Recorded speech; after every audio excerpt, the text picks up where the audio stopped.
ಬನ್ನಿ ಅವರ ಅನೇಕ ಯೋಜನೆಗಳನ್ನು ವಿವರವಾಗಿ ನೋಡೋಣ. ಮೊದಲಿಗೆ ಕಾರ್ಮಿಕರಿಗೆ ಪರಿಷ್ಕೃತ ಕನಿಷ್ಠ ವೇತನ. ಈ ಕನಿಷ್ಠ ವೇತನ ಕುರಿತು ರಾಜ್ಯ ಸರ್ಕಾರದಿಂದ ಅಧಿಸೂಚನೆ ಈಗಾಗಲೇ ಪ್ರಕಟವಾಗಿದೆ. ಇದು ನಾಡಿನ ಶ್ರಮಿಕರಿಗೆ ಕಾರ್ಮಿಕ ಇಲಾಖೆಯಿಂದ ನೀಡಲಾದ ಭರ್ಜರಿ ಕೊಡುಗೆ ಎಂದರೆ ತಪ್ಪಾಗಲಿಕ್ಕಿಲ್ಲ. ಕನಿಷ್ಠ ವೇತನ ಪರಿಷ್ಕರಣೆಯಿಂದ ನಾಡಿನ ಲಕ್ಷಾಂತರ ಶ್ರಮಯೋಗಿಗಳಿಗೆ ಅನುಕೂಲವಾಗಲಿದೆ. ಇಂತಹ ಕ್ರಮ ಜಾರಿಯಾಗುವುದರಲ್ಲಿ ಕಾರ್ಮಿಕ ಸಚಿವ ಸಂತೋಷ್ ಲಾಡ್ ಅವರ ಒತ್ತಾಸೆ ಮತ್ತು ಪರಿಶ್ರಮವಿದೆ. ಈ ಬಾರಿ ಹೊರಡಿಸಿರುವ ಕನಿಷ್ಠ ವೇತನ ಅಧಿಸೂಚನೆಯ ಮುಖ್ಯ ಅಂಶಗಳೆಂದರೆ ಉದ್ದಿಮೆಗಳನ್ನು ವಿಂಗಡಿಸಿ ಅಧಿಸೂಚನೆ ಹೊರಡಿಸಿರುವುದು, ಕಾರ್ಮಿಕರ ಕೆಲಸ ಮತ್ತು ಅವರು ಹೊಂದಿರುವ ಕುಶಲತೆಯ ಆಧಾರದ ಮೇಲೆ ವೇತನ ನಿಗದಿ, ದಿನಕ್ಕೆ ಮತ್ತು ತಿಂಗಳಿಗೆ ಎಷ್ಟು ವೇತನ ಎಂಬುದಕ್ಕೆ ಸ್ಪಷ್ಟನೆ, ಸಂಘಟಿತ ಮತ್ತು ಅಸಂಘಟಿತ ಕಾರ್ಮಿಕರ ಕ್ಷೇಮಾಭಿವೃದ್ಧಿ ಕಡೆಗೂ ಗಮನ, ಬೆಲೆ ಏರಿಕೆ ಸೂಚ್ಯಂಕ, ಹಣದುಬ್ಬರ, ಜೀವನ ನಿರ್ವಹಣೆ ವೆಚ್ಚ, ಕೆಲಸದ ಲಭ್ಯತೆ ಎಲ್ಲವನ್ನೂ ಗಮನದಲ್ಲಿಟ್ಟುಕೊಂಡು ಪರಿಷ್ಕರಣೆ, ಕಾರ್ಮಿಕ ಸಂಘಟನೆಗಳ ಅಭಿಪ್ರಾಯಕ್ಕೂ ಮನ್ನಣೆ, ಆಕ್ಷೇಪಣೆಗಳಿಗೂ ಅವಕಾಶ.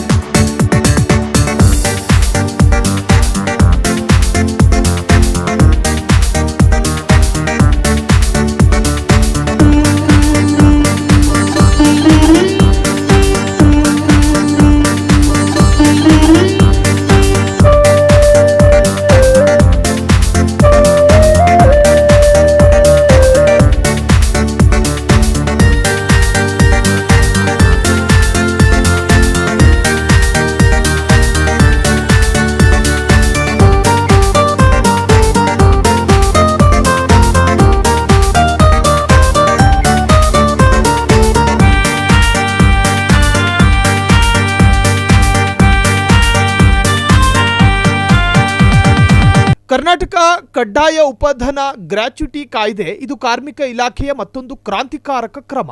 ಕಾರ್ಮಿಕ ಸಚಿವ ಸಂತೋಷ್ ಲಾಡ್ ಅವರ ಮುತುವರ್ಜಿಯಿಂದ ಈ ಕಾಯ್ದೆಗೆ ಒಂದು ರೂಪ ಬಂದಿದ್ದು ಎಲ್ಲಾ ಕಾರ್ಮಿಕರಿಗೆ ಅನುಕೂಲವಾಗಿದೆ.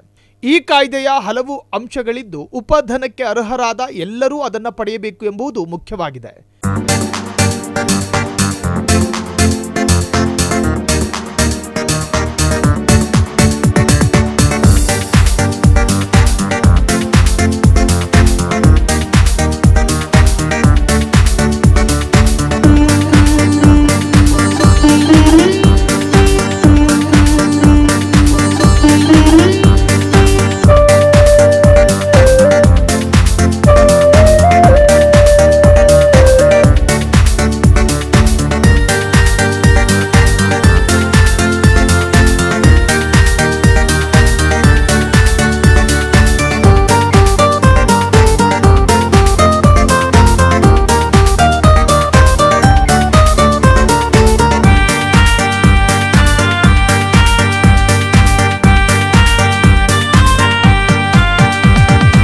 ಕಂಪನಿ ಮುಚ್ಚಿದ್ರೆ, ದಿವಾಳಿಯಾದರೆ ಅಥವಾ ಇತರ ತೊಂದರೆಯಲ್ಲಿ ಸಿಕ್ಕಿಕೊಂಡರೆ ಕಾರ್ಮಿಕರ ಉಪಧನ ಸುರಕ್ಷಿತವಾಗಿರಲಿದೆ.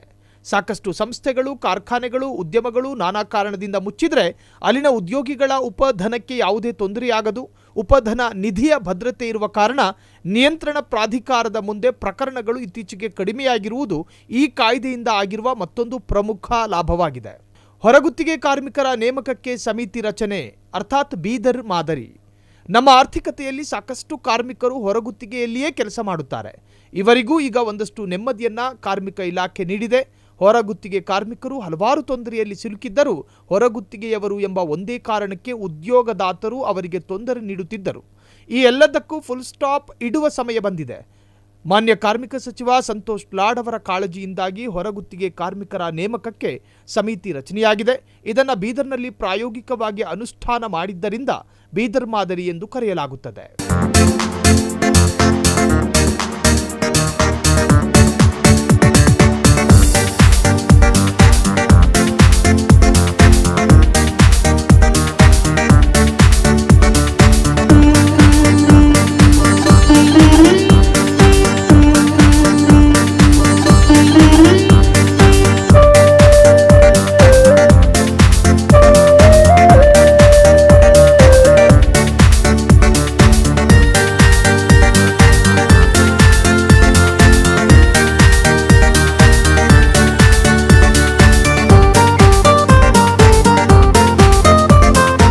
ಈ ಸಮಿತಿಯ ಪ್ರಮುಖ ಅಂಶಗಳು ಏನು ಎಂಬುದನ್ನು ನೋಡೋಣ.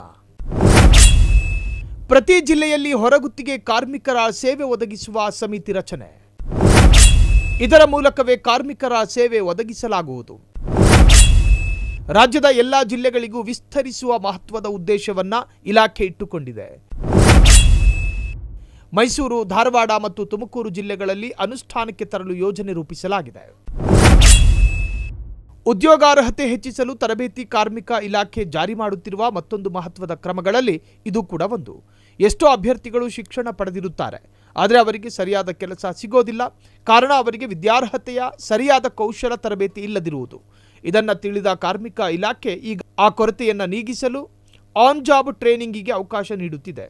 SSLC, PUC, ITI, diploma, engineering ಅಧ್ಯಯನ ಮಾಡಿದ ಯುವಕರನ್ನ ಗುರುತಿಸಿ ಅವರಿಗೆ 24 ಅಥವಾ 36 ತಿಂಗಳ ಅವಧಿಗೆ ಆನ್ ಜಾಬ್ ಟ್ರೈನಿಂಗ್ ನೀಡಲಾಗುವುದು. ಕಾರ್ಮಿಕ ಇಲಾಖೆ ನೀಡುವ ಕನಿಷ್ಠ ವೇತನದ ಪ್ರಕಾರ ತರಬೇತಿ ಅವಧಿಯಲ್ಲಿ ಅಭ್ಯರ್ಥಿಗಳಿಗೆ ಶಿಷ್ಯ ವೇತನ ನೀಡಲಾಗುತ್ತದೆ.